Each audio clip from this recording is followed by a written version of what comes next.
আজকে দেখলাম শ্রেণীতে একজন বলছেন, শ্রদ্ধা জানিয়ে বলছি, বাংলাদেশ কারো ব্যাপার না। আমরা বাংলাদেশকে কাউকে যাওয়া দেই নাই। বাংলাদেশ তো হচ্ছে জনতার। বাংলাদেশের প্রত্যেকটা মানুষ এই 56,000 বর্গ মাইলে সবাই ন্যায্য হিস্সা নিয়ে থাকবে। রাজার ছেলে রাজা হবে, প্রজার ছেলে প্রজা হবে, এই নিয়ম বাংলাদেশে থাকবে। যারা অতীতে আমাদেরকে শাসন করেছে তারা জানতো যে তারা দিন শেষে বাংলাদেশে থাকতে পারবে না। তারা হয়তো ভারতে পালিয়ে যাবে, অথবা আমেরিকা পালাবে, অথবা লন্ডনে পালাবে। সেজন্য তারা আগে থেকেই তাদের ব্যবস্থা করে নিয়েছিল। তারা তাদের সেকেন্ড হোম বানিয়েছে, তারা তাদের থার্ড হোম বানিয়েছে। কিন্তু আমরা যারা বাংলাদেশে থাকবো, আমাদেরকে বাংলাদেশকে নিয়েই ভাবতে হবে। ঢাকায় যখন গত বছরে 16 জুলাই প্রথম প্রতিরোধ হয়েছে, তার একদিন আগেই আপনারা ছাত্রলীগকে প্রতিরোধ করেছিলেন। চট্টগ্রাম হচ্ছে প্রতিরোধের শহর, চট্টগ্রাম হচ্ছে লড়াইয়ের শহর, এবং আমাদের এই রাজনীতি আমরা সূচনা করেছিলাম এই চট্টগ্রাম থেকে। চট্টগ্রামের প্রতিটি উপজেলায় আমরা গিয়েছি, প্রত্যেকটা উপজেলায় আমরা দরজায় আমরা কড়া নেড়েছি। জাতীয় নাগরিক পার্টির পথসভা শুরু হয়েছিল এই বীরচট্টলা থেকেই।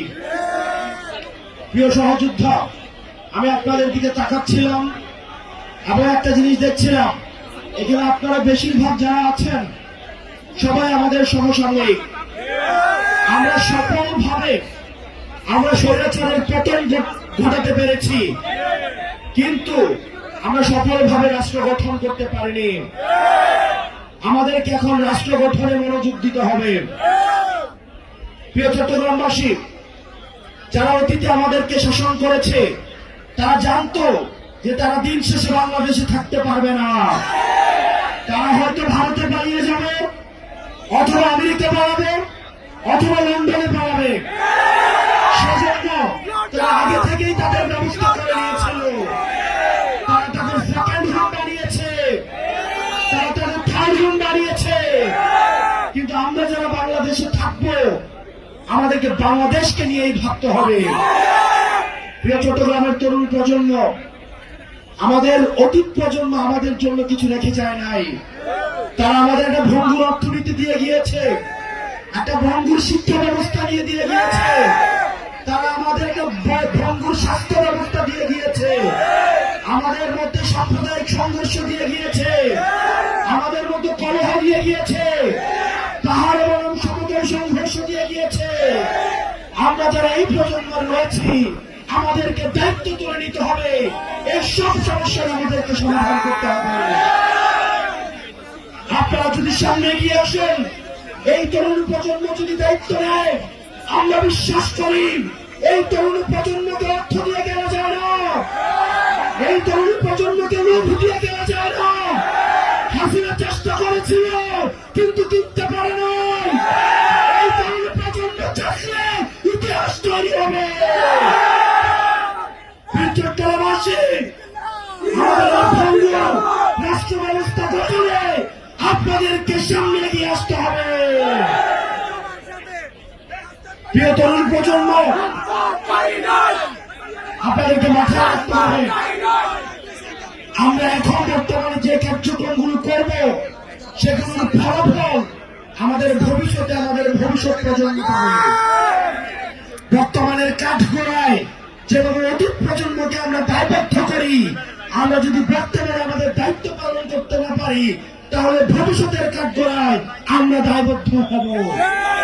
সেজন্য আমাদের একটা নীতি নির্ভর রাষ্ট্র লাগবে, একটা ইনসাফ ভিত্তিক রাষ্ট্র লাগবে, যেই রাষ্ট্র ব্যবস্থায় স্বাস্থ্য, শিক্ষা, অবকাঠামো, কর্মসংস্থান, সাম্প্রদায়িক সম্প্রীতির মধ্য দিয়ে একটা গ্রহণযোগ্য এবং বাসযোগ্য বাংলাদেশ গড়ে উঠবে। এবং সেটির জন্য আমাদের এই তরুণ প্রজন্মকে ঐক্যবদ্ধভাবে কাজ করে যেতে হবে। আমাদের মধ্যে বিভাজন করার চেষ্টা করবে, আমাদের মধ্যে বিভিন্ন রাজনৈতিক দলের মধ্যে বিভাজন করার চেষ্টা করবে।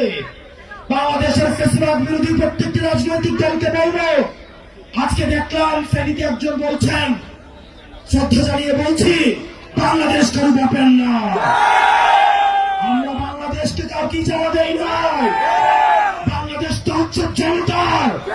বাংলাদেশের প্রত্যেকটা মানুষ এই 56,000 বর্গ মাইলে সবাই ন্যায্য হিস্সা নিয়ে থাকবে। রাজার ছেলে রাজা হবে, প্রজার ছেলে প্রজা হবে, এই নিয়ম বাংলাদেশে থাকবে।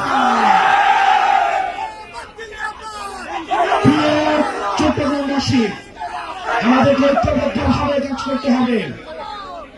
চট্টগ্রামে আমরা বারবার আসবো, আমরা বারবার ফিরে এসেছি। বাংলাদেশ যখন প্রথা নেয়, চট্টগ্রামবাসী তখন প্রতিরোধ করে। চট্টগ্রামবাসীর কাছে আমরা অবশ্যই আসবো। আমার ঋদ্ধতার জায়গা হচ্ছে চট্টগ্রাম।